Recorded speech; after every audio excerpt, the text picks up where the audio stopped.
Beautiful day to get out and do a little birding. Beautiful oak trees growing around here. Getting their new foliage for the summer. The grass is getting pretty dry though. This time of year here in California things dry out. We probably won't get very much rain now until October.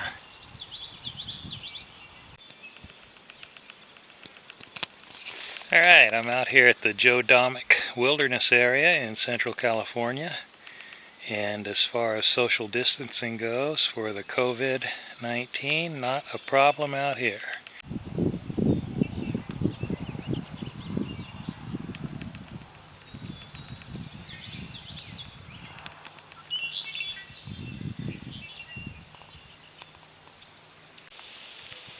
We've had a couple of days over 100 degrees this year, and it's starting to really dry out.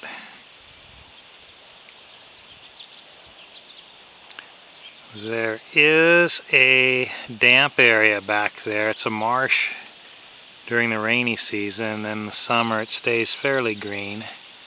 So there's a lot of wildlife back in that area.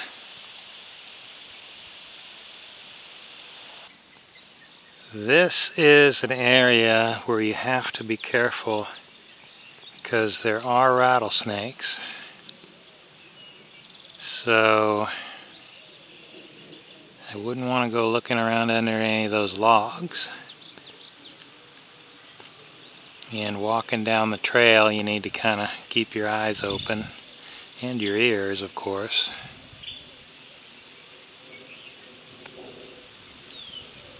Hear a jet flying over, and I hear some quail.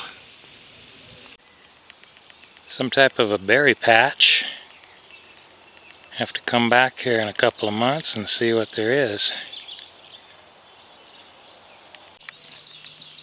I'm hearing birds, and I'm catching quick glimpses of birds, but I'm just not seeing that many. I did get a couple of ash-throated flycatchers, which is always cool. In the wintertime they go south, like down to Mexico.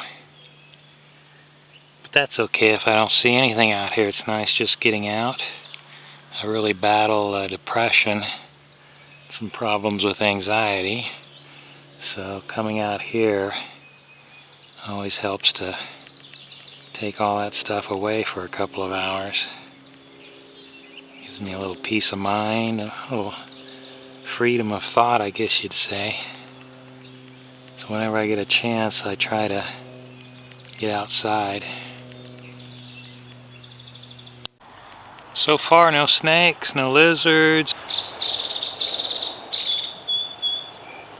I've been hearing some birds and seeing a few birds here and there.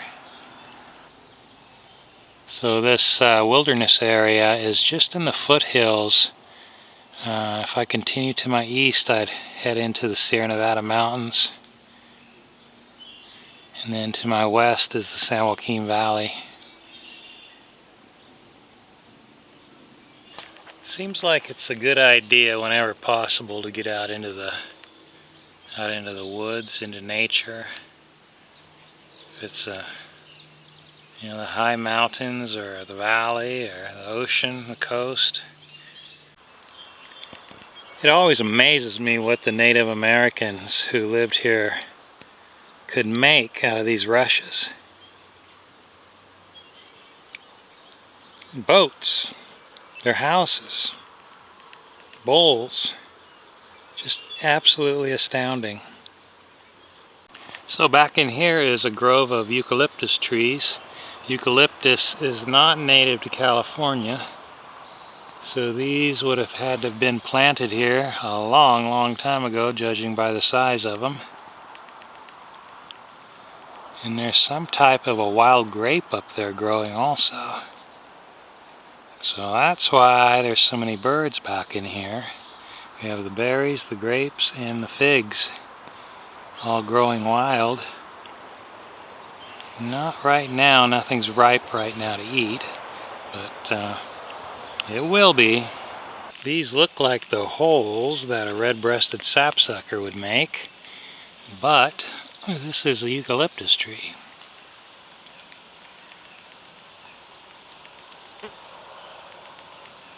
I don't know if a red-breasted sapsucker would make holes like that on a eucalyptus tree.